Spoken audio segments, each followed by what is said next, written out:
প্ৰিয় দৰ্শকবৃন্দ, এইখন হৈছে জিনাৰী মধ্যাঞ্চল ৰাভা সন্মিলন।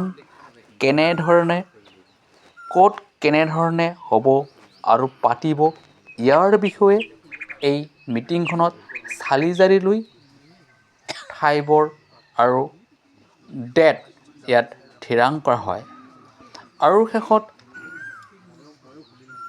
এই সন্মিলনখন আমাৰ চোৱাৰমাৰী গাঁৱতেই অনুষ্ঠিত কৰা হ'ব বুলি শেষত থিৰাং কৰে। গতিকে আপোনালোকে চাই আছে 3 টাইমছ ইউটিউব চেনেলৰ যোগেদি।